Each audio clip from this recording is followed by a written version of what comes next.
Ahí está. Señores, señores, amigos del Universal Deportes, pues de cara al Clásico Nacional, con una de las figuras que hicieron grande este partido y que, bueno, se le recuerda mucho y con mucho cariño a don Antonio Teodoro dos Santos Filho, mejor conocido como Toniño, el llamado bíblico, un jugador que tuvo un paso corto por el América, pero dejó muchas alegrías para los aficionados de las Águilas. ¿Cómo estás, Toniño? ¿Dónde te encuentras? Gracias por recibirnos. Olá, amigos. O gusto é todo meu. Me sinto lisonjeado poder volver a falar com vocês aí de México, principalmente os aficionados da América, qual tenho muito carinho, muito bons recordos e estamos à disposição, tá? Nesse momento eu estou em El Salvador, tá? ¿Sí? Em Centroamérica, sim. Nesse momento eu estou em El Salvador. Sí, Toniño, pues pasaste un año, 2 años aquí en México y regresaste a Colombia, Chile, Colombia muchos años también, Arabia Saudita, Emiratos Árabes, estamos leyendo un poco de tu currículum, pero llegaste a México jugando en El Salvador, Toniño. Recuérdanos un poco cómo fue que llegaste a la América. Então, eu cheguei em El Salvador no finais do ano de 88, tá? E Giovini tinha 24 anos, creio eu, tinha 24 anos quando eu vim para El Salvador. Era uma época difícil todavia em El Salvador, porque nessa época tinha guerra no país e nada queria que eu viesse para cá, nem minha mamãe não queria que eu viesse para cá, pero eu penso que foi um plano de Deus e tive a oportunidade de vir aqui e começou relativamente bem, tá? Começou relativamente bem nos primeiros meses me foi bem, pero depois de 5 meses ou 6 meses que eu estava no país, em El Salvador, jogando em uma equipe que se chamava Firpo, uma equipe grande do país de El Salvador, pero as coisas não me saliam tão bem e eu acabei sendo dispensado pela equipe da Firpo, tá? É importante frisar isso para que as pessoas entendam um pouquinho por que eu me hice cristiano, por que me chama bíblico, tá? Então, quando eu tinha 7 meses no país, nessa equipe de El Salvador, eu fui echado da equipe. E quando uno é echado, quando uno tem dificuldade e uno não tem de onde se agarrar, o que uno faz? Vamos buscar de Deus, né? Vamos esperar em Deus. Então, foi aí que eu comecei a buscar de Deus. Tinha perdido o trabalho em Firpo, pero comecei a buscar de Deus e me surgiu a oportunidade de jogar em Costa Rica, tá? Então, foi na época do Mundial de Itália 90, um pouquinho antes, e aí as equipes Tico abriram o cubo para um jogador estrangeiro mais, e aí eu me fui a Costa Rica, as coisas me saíram bem, pero o mais interessante aqui, o mais inusual que sucedeu e que só pode ter sido de Deus, e eu sei que é de Deus, foi que depois de 3 meses que a equipe de El Salvador tinha me echado, eles se deram conta, não sei, pensaram, vamos trazer o Toninho de regresso. E isso é impossível, tá? Porque quando uma equipe te echa, não vai te trazer 3 meses depois. E aqui sucedeu isso, tá? Me echaram e 3 meses depois eu volvi para a mesma equipe que tinha me echado. E quando eu volvi, eu entendi que era um propósito de Deus e comecei e queria buscar alguma coisa para demonstrar para as pessoas o que Deus tinha feito em minha vida. E foi aí que eu comecei a regalar uma Bíblia para um jogador da equipe rival, tá? E aí tinha um periodista em El Salvador que me pôs o apodo dele, bíblico. E aí quedou o bíblico. E o extraordinário disso é que depois de ter sido echado, 3 meses depois regressei e joguei 11 jogos solo em El Salvador. E aí apareceu na América e fui para a América. Tá? Quer dizer, uma transformação tremenda. Ou seja, em 7 meses de ser echado de uma equipe Tico de El Salvador, tipo, quer dizer, Tico em relação à América. Pelo grande né, país, 7 meses sendo echado e 7 meses depois está jogando na Estádio Azteca. Então, isso é o plano maravilhoso que Deus teria para a minha vida e tem para a vida de todos. O sea, como tú dices, algo muy sui generis. Vas a un país donde había una guerra civil, donde había muchos conflictos, te va bien, no tienes tantos problemas con eso. Después te empieza a ir más o menos mal, pues te despiden, como es la palabra, y 3 meses después regresas, te empieza a ir bien, como tú dices, abrazas a la religión, abrazas a Dios como como parte de tu renacer, de tu resurgimiento, y vas a parar a la América. O sea, una historia, pues interesante. E o mais interessante é que é um amigo meu aqui, um argentino que tem em El Salvador, ele me disse, oh, Toninho, eu vou ir a México, dá-me um vídeo, naquela época era VHS, dá-me um VHS que eu vou levar allá e vou ensinar algumas equipes. E aí ele foi, me parece que ensinou para o Derré, para Cruz Azul, para Tecos, e nada lo quiso, me entende? Viram os vídeos, mas não quiseram. E aí ele me abriu e me disse, ó, ensinei a várias equipes, mas não lo quiseram. Pero amanhã eu vou me reunir com a gente da América e vou ensinar o vídeo a eles. E aí no dia seguinte, depois da reunião, ele me abriu e disse, ó, a gente da América le gostou do vídeo e vão ir aí em Salvador te ver jogar, me entende? Pero eu não creio, eu pensei que era mentira. Eu falei, será que vai vir mesmo? Será que a América vai vir aqui me ver jogar? E passou 15 dias, estava o Panchito Hernani aqui me vendo jogar, entende? E aí foi que me levaram para a América. No, no, bueno, una historia muy curiosa, llena de hilos como misteriosos, pero para llegar al Club América. Toniño, pues tuviste buenas temporadas aquí en México, pero muchos te recuerdan por un clásico en particular, por una jugada en particular, por aquella rabona de Edu y por aquel remate del bíblico, por aquel remate de Toniño. La habían practicado, salió de la inspiración brasileña, salió del momento del campo. ¿Cómo salió esa jugada en lo particular? Não tinham praticado, porque Edu, ele hacía isso às vezes quando estava treinando penal aí, ele pegava de letra assim, pero bromeando, ele nunca ia fazer isso no jogo, tá? Então a jogada foi uma jogada assim que, mesmo que nós outros treináramos a vida toda, não íamos conseguir fazer essa jogada, tá? Porque tu vê que zague é uma pelota que nós outros estávamos sendo atacados, e Zaguinho recebe a pelota por a lateral esquerda, dá um passe longo para Edu, para o lado direito, o Edu é surdo, todos sabemos que ele é surdo, e se tu dá conta da jogada, quando a pelota está passando por a metade da cancha, eu estou passando por debaixo da pelota, assim, em velocidade, mas eu nunca imaginava que o Edu ia ser isso, tá? Mas como delanteiro, não dá para mim, como se diz, me arregalar no primeiro palo e nem no segundo. Então, quando eu vi que a pelota ia cair para o Edu, eu não sabia o que ele ia ser, eu diminui a velocidade e fui esperando para ver o que será que ele vai ser, pensando no jogo, o que será que ele vai ser. Eu pensei que ele fosse controlar a pelota ou tentar ser uma jogada, etc. Pero, no entanto, ele vindo de um solo e me cruzou de Ramona, né? E a pelota vindo perfeita, porque ela vindo com uma força ideal. Ela não veio nem tão despacio, porque se a pelota vem despacio, quando tu faz o remate de cabeça, ela não sai forte. E se ela vem muito forte, às vezes não dá tempo de tu chegar bem na pelota.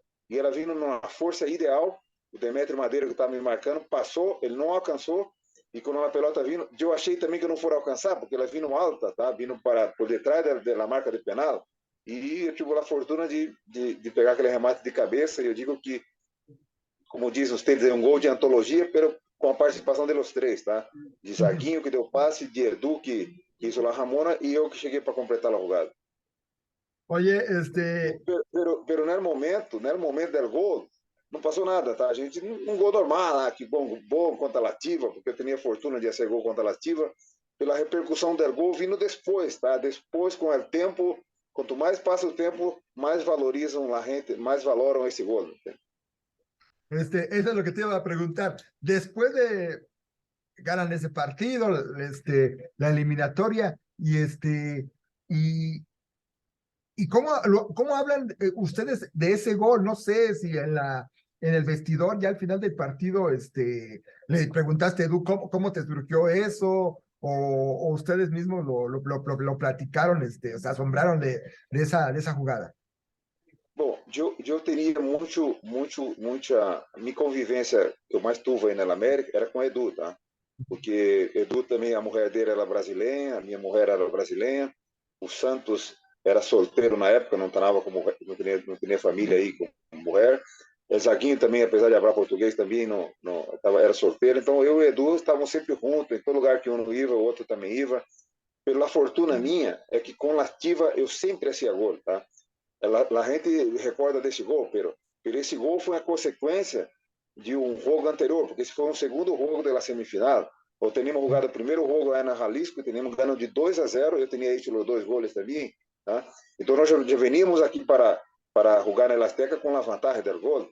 E esse gol aí, não me acordo, depois do jogo, nem hablamos nada sobre ele, não me acordo de se lhe perguntei, não me acordo, tá? Como eu te disse anteriormente, a consequência do gol vindo depois do tempo, depois que nós já saímos, até saído da América, que tuvo a consequência, e para mim, foi um grande privilégio, um grande orgulho ter feito esse gol, ter estado na América, ter participado no momento ideal, que teríamos uma equipe extraordinária, que no momento normal não se dava tanto valor, não se valorava muito, mas depois se viu que teríamos jogadores aí extraordinários.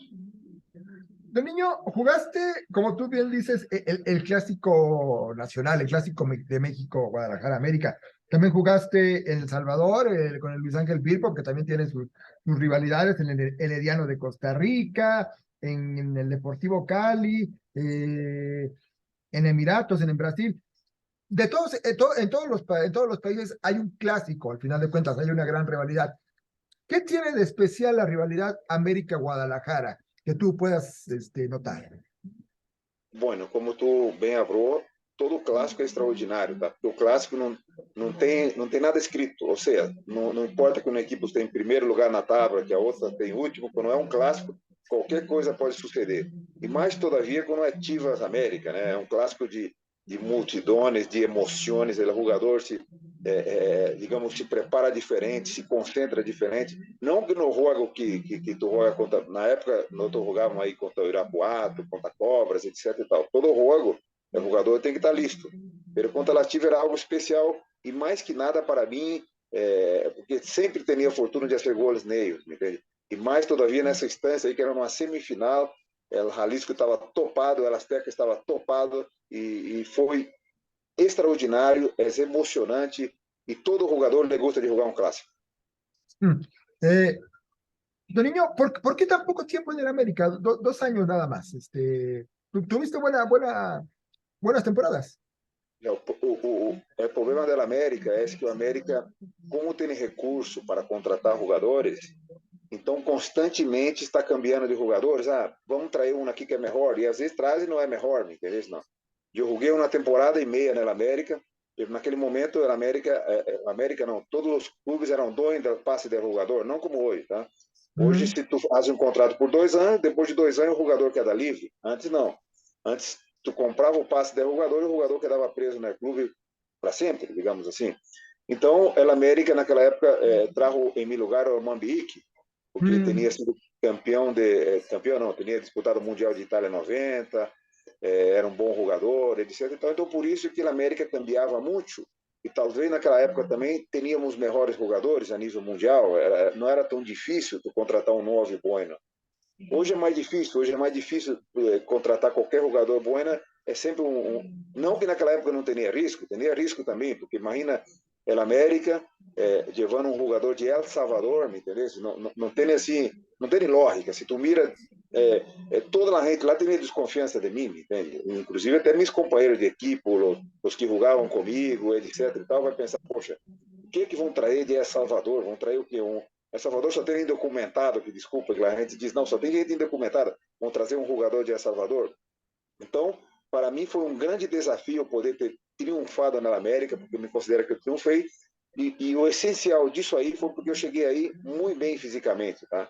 Eu cheguei aí, como eu te disse anteriormente, eu tinha jogado 11 jogos aqui, estava muito bem, estava volando, tinha a mano de Deus sobre minha vida, teria a misericórdia de Deus, que isso é o mais importante, bem fisicamente, bem tecnicamente, com a bendição de Deus, tem que arrebentar, tem que fazer a diferença. Quando eu cheguei aí, o primeiro jogo foi contra o Irapuato, joguei com o Irapuato aí na Azteca, ao meio-dia, se não me equivoco, fiz 2 gols, o estádio não estava cheio, depois joguei contra os Cobras, e fiz mais um gol, e foi um processo que às vezes eu te abro muito, mas às vezes tenho que falar que Deus foi me preparando para tudo, para coisa grande depois. Deus foi me preparando, tá? Porque se eu chegasse aí na América e de um solo fosse jogar com Lativa, provavelmente eu ia temblar, provavelmente eu ia temblar. E o bueno de tudo também é que a América, para mim, eu fui ver a dimensão da América depois que eu saí de aí, me entende? Quando eu cheguei aí, para mim, é uma equipe normal, vamos jogar, vamos fazer isso, estou em El Salvador, agora estou em México. Então, não passou nada por minha cabeça. Agora, depois que eu saí de aí, foi que eu tive que eu soube a dimensão do que realmente era a América. Toninho, cuando tú tomas la costumbre de regalar Biblias a tus rivales después de cada partido, ¿qué te decían los rivales? ¿Qué te decían los jugadores? ¿Y cómo cambiaba eso dentro del campo? ¿O no había ningún cambio? ¿Seguía peleando por la pelota? ¿Seguía la batalla que se da dentro del terreno de juego? Não, havia sim, havia alguns critérios. Por exemplo, eu nunca regalei uma Bíblia com defensa. No. O jogador queria me marcar, eu nunca regalei, apesar que eu ouço alguns comentários que a gente diz que eu regalava a Bíblia quando nascia gol. Não, eu sempre buscava regalar uma Bíblia para um delanteiro da equipe rival. Por isso que eu regalei para Luiz Garcia, da Pumas, e sempre buscava um delanteiro, porque o futebol, quer queira ou não, é um esporte que é um pouco récio, né? Tem muito toque, às vezes um jogador te pega. Eu não queria que a minha disposição como cristiano possa influenciar a pessoa que queria me marcar. Então, por isso, deixava livre os defensas para ser o que quer. Quando eu entregava uma Bíblia para a pessoa, normalmente eu escrevia na Bíblia, eu dizia, ó, são simples palavras, mas podem te levar à vida eterna. Era isso que eu dizia para as pessoas. Simples palavras, mas podem te levar à vida eterna. Muy bien, muy bien. Toninho, ¿por qué El Salvador? No sé si ya estás radicando permanentemente ahí, o estás de paso, haciendo algunas cosas. Por qué regresar a El Salvador para estar, pues creo que desde hace años radicas en ese país? Não, hoje eu consigo entender que desde a primeira vez que eu vim para cá no ano de 88, mesmo sem ter uma relação com Deus, Deus tinha um plano para minha vida. Tá? E hoje eu busco me acoplar a esse plano de Deus. Estou aqui por um negócio que todavia não se resolveu, mas está próximo de resolver. E esse é porque eu estou aqui. Em breve poderei dar mais detalhes assim. E eu pretendo voltar a México também. O mesmo projeto que vamos ter aqui em Salvador, também vamos ter a México no futuro, primeiro Deus. Ah, perfecto, perfecto. Pues, Toninho, hoy cómo ves al fútbol mexicano a la distancia. No sé si estés al pendiente de lo que pasa, que sepas que el Tan Ortiz es el técnico del América, que Guadalajara trajo un técnico de Serbia. ¿Cómo se ve el fútbol mexicano después de tantos años fuera de él? Y que estás en un país muy futbolero y con el que tenemos una gran rivalidad, como es El Salvador. Não, o futebol em geral ha bajado um pouquinho o nível de antes. Tá? Antes eu penso que tinha melhores jogadores, tá?